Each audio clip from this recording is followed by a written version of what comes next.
বাংলাদেশ সহ ১৪টি দেশের উপর নতুন করে শুল্ক আরোপের ঘোষণা দিয়েছেন যুক্তরাষ্ট্রের প্রেসিডেন্ট ডোনাল্ড ট্রাম্প। তবে একই সঙ্গে এসব দেশের জন্য আলোচনার দরজাও খোলা রেখেছেন তিনি। আগামী ১ আগস্ট থেকে এই শুল্ক কার্যকর হওয়ার কথা রয়েছে, তবে তার আগেই সুযোগ রাখা হয়েছে দর কষাকষির।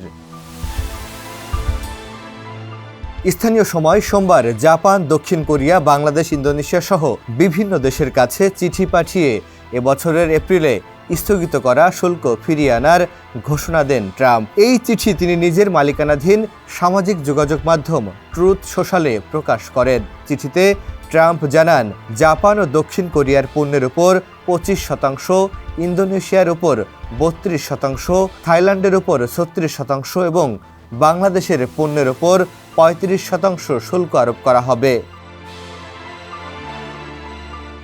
এই ঘোষণার পরপরই বিশ্ববাজারে নতুন করে উদ্বেগ তৈরি হয়েছে। যুক্তরাষ্ট্রের শেয়ার বাজারেও দরপতন হয়েছে। নাসডাক সূচক 0.9% এবং S&P 500 সূচক 0.8% পয়েন্ট হারিয়েছে। চলতি বছরের 2 এপ্রিল ট্রাম্প লিবারেশন ডে হিসেবে ঘোষণা দিয়ে একতরফাভাবে বিভিন্ন দেশের আমদানি পণ্যের উপর শুল্ক আরোপের ঘোষণা দেন, কিন্তু পরবর্তীতে বিশ্ববাজারে অস্থিরতা দেখা দিলে তিনি 90 দিনের জন্য সিদ্ধান্তটি স্থগিত করেন।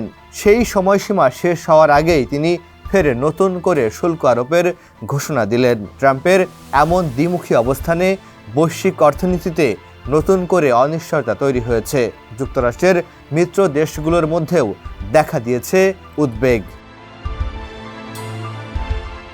ডেস্ক রিপোর্ট, সমকাল।